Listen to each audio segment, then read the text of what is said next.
സാഭിമാനം സാഹിത്യനഗരം.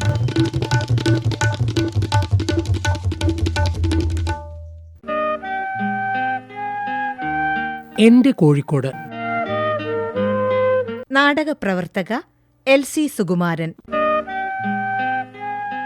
കലയുടെയും സാഹിത്യത്തിന്റെയും ആതിഥ്യ മര്യാദയുടെയും സൽക്കാരങ്ങളുടെ നാട് എന്റെ കോഴിക്കോട്. എന്റെ ഉള്ളിലെ കലാകാരിയുടെ വളർച്ചയ്ക്ക് ഒരുപാട് പങ്കുവഹിച്ച നഗരം കൂടിയാണ് എന്റെ കോഴിക്കോട്. ഒരു നാടക കലാകാരി എന്ന നിലയിൽ ഇന്ത്യ ഒട്ടുക്ക് ഒരുപാട് വേദികളിൽ നാടകം കളിക്കാൻ പോയിട്ടുണ്ട്. അപ്പോഴൊക്കെ കോഴിക്കോട്ടുകാരോടുള്ള ഒരു സ്നേഹം അനുഭവിച്ചറിഞ്ഞ ആളാണ് ഞാൻ വളരെ ചെറുപ്പത്തിൽ തന്നെ അമേച്വർ നാടകങ്ങളിൽ അഭിനയിക്കാൻ തുടങ്ങിയിട്ടുണ്ട്. അന്ന് കോഴിക്കോട്ടെ പ്രഗത്ഭരായ എല്ലാ കലാകാരന്മാരുടെയും കൂടെ എനിക്ക് അഭിനയിക്കാൻ കഴിഞ്ഞിട്ടുണ്ട്. നെല്ലിക്കോട് ഭാസ്കരൻ, ബാലൻ കെ നായർ, കുഞ്ഞാണ്ടിയേട്ടൻ, കുതിരവട്ടം പപ്പു, മാമുക്കോയ, കുഞ്ഞാവ, നിലമ്പൂർ ബാലൻ, നിലമ്പൂർ ആയിഷ, കോഴിക്കോട് ശാന്താദേവി, ഇങ്ങനെ ഒരുപാട് പേരുടെ കൂടെ അന്ന് എനിക്ക് പങ്കെടുക്കാൻ പറ്റിയിട്ടുണ്ട്. ഓരോ വീട്ടിലൊക്കെ നമ്മൾ നാടകത്തിന്റെ റിഹേഴ്സലിന് പോകുമ്പോ നമ്മളോടുള്ള ഒരു സ്നേഹം, അന്നൊക്കെ മത്സരമായിരുന്നു. ഞങ്ങളെ സ്നേഹിച്ച് ഞങ്ങൾക്ക് ഭക്ഷണം തരാനൊക്കെ വളരെയധികം അങ്ങനെയുള്ള സ്നേഹമൊക്കെ അനുഭവിച്ച ഒരാളാണ് ഞാൻ.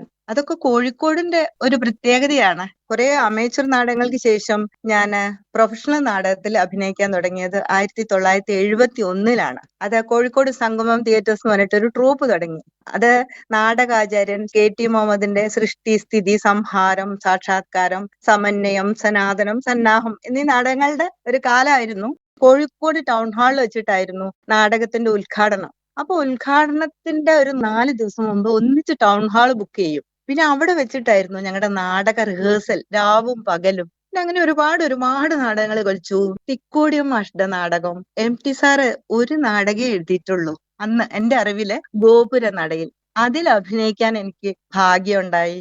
പിന്നെ MT സാറിന്റെ സംവിധാനത്തിൽ തിക്കോടിയം മാഷ്ടെ മഹാഭാരതം എന്ന് പറഞ്ഞ നാടകം MT സാറായിരുന്നു സംവിധാനം ചെയ്തത്. കേരളം മൊത്തം നാടകം കളിച്ചതാണ്. അപ്പോഴൊക്കെ കോഴിക്കോട്ടുകാരോടുള്ള ഒരു സ്നേഹം പ്രത്യേകം ഉണ്ടായിരുന്നു. കോഴിക്കോട് കാണികൾ നാടകം എന്ന് പറഞ്ഞാൽ അവർക്ക് അത്രയും സ്വീകാര്യമായിരുന്നു. കോഴിക്കോട് ടൗൺ ഹാളിൽ നാടകം ഇല്ലാത്ത ദിവസം ഉണ്ടായിട്ടില്ല. അങ്ങനെയായിരുന്നു അന്ന്. ഗാനമേളയൊക്കെ ഉണ്ടെങ്കിൽ കൂടി നാടകത്തിനായിരുന്നു പ്രാധാന്യം. പിന്നെ എവിടെ നമ്മൾ നാടകം കളിച്ചാലും കോഴിക്കോടുള്ള ആ സ്വീകാര്യത എല്ലാവരും സ്വീകരിക്കുന്നുണ്ട്. എന്നാലും ഇവിടെയുള്ള ഒരു ജനങ്ങളുടെ ആവേശം അതൊരു വല്ലാത്തൊരു ഇതാണ്. ഞങ്ങൾ ഒരു ദിവസം തന്നെ 2-3 നാടകം കളിച്ച ചരിത്രം ഉണ്ടായിട്ടുണ്ട് കോഴിക്കോടിന്റെ മറ്റുള്ള ഏരിയയിലൊക്കെ. പിന്നെ അത്ര മാത്രമല്ല, ഞാൻ കോഴിക്കോട് ആകാശവാണിയില് 69 ശബ്ദ പരിശോധനയ്ക്ക് പോയതാണ്. വൈക്കം മുഹമ്മദ് ബഷീറിന്റെ ഒക്കെ ഒരുപാട് നാടകങ്ങൾക്ക് ശബ്ദം കൊടുക്കാനൊക്കെയുള്ള ഭാഗ്യം എനിക്കുണ്ടായി. ഒരു സാഹിത്യകാരന്റെ 3 നാടകങ്ങൾക്ക് ശബ്ദം കൊടുക്കാനൊക്കെ ഉള്ള ഭാഗ്യം എനിക്കുണ്ടായി. എന്തായാലും കോഴിക്കോട്ടുകാരി ആയതിൽ ഞാൻ വളരെയധികം അഭിമാനിക്കുന്നു. ആകാശവാണി കോഴിക്കോട്.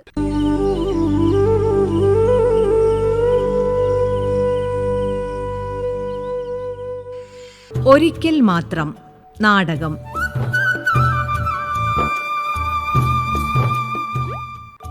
അതെ വിശ്വേട്ട, നിങ്ങൾക്ക് വയസ്സ് 53, കഷണ്ടി കയറി, നരച്ചു.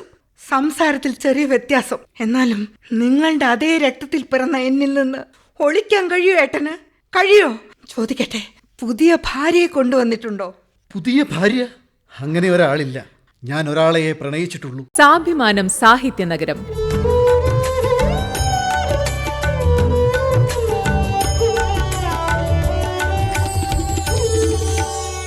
സാഭിമാനം സാഹിത്യനഗരം ഇനി തിങ്കളാഴ്ച രാവിലെ 7:10.